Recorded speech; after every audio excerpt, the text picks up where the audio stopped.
भारतीय सेना ने सिंधु नदी को पार करने और दुश्मन के ठिकानों पर हमला करने के लिए पूर्वी लद्दाख में अभ्यास किया।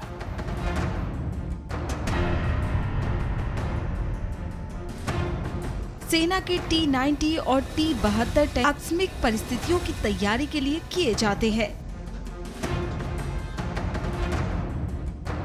भारतीय सेना दुनिया की उन चुनिंदा सेनाओं में से एक है जो 16,000 फीट तक की ऊंचाई पर और बड़ी संख्या में टैंकों का संचालन करती है। आपके सामने जो उपकरण है वो है 155 mm 45 कैलिबर धनुष गन सिस्टम। ये आधुनिक तोप प्रणाली जो है ये मेक इन इंडिया स्कीम के तहत गन कैरेज फैक्ट्री जबलपुर द्वारा बनाई गई है और ये यहाँ पे पिछले साल से तैनात है। इस गन के बारे में मैं आपको और विशेषताएं बताता हूँ। 4000 मीटर सी लेवल के ऊपर 48 किलोमीटर तक ये टारगेट को सटीकता से भेजने की क्षमता रखती है। इसको ऑपरेट करने के लिए 8 क्रू मेंबर की ज़रूरत पड़ती है। 6 तरीके का ये एम्यूनिशन फायर कर सकती है और बर्स्ट रेट ऑफ फायर में 3 राउंड या 30 सेकंड में फायर कर सकती है। ये एक आधुनिक गन सिस्टम है जैसा मैंने आपको बताया और इसलिए इसमें मजल velocity radar, inertial navigation system जिसे गतिविधि नेविगेशन प्रणाली भी कहते हैं वो सब मौजूद है, जिससे ये सेल्फ ओरिएंटेशन और सेल्फ फिक्सेशन कर सकती है। यानी किसी भी एक जगह से दूसरी जगह जल्दी से मूव करके बिना किसी सर्वे इक्विपमेंट के वापस इन एक्शन आ सकती है। इसी के साथ साथ इसमें ऑटो लेइंग, लोडिंग और फायरिंग की फैसिलिटी है, जिसकी मदद से क्रू का जो फटीग है वो कम हो जाता है और साथ ही साथ रेट ऑफ फायर बढ़ जाता है। अगर आप देखें तो 15,000 फीट समुद्र से ऊपर -30 डिग्री सेल्सियस में ये गन यहाँ पे बिल्कुल सशस्त्र तैनात खड़ी है। ये जो गन है ये बोफोर्स का एडवांस वर्जन इसे कहा जाता है और इसमें शूट एंड स्कूट ये सारी काबिलियत है। जी हाँ, ये बोफोर्स के ट्रांसफर ऑफ टेक्नोलॉजी पे मेक इन इंडिया स्कीम के तहत भारत ने खुद से बनाई है।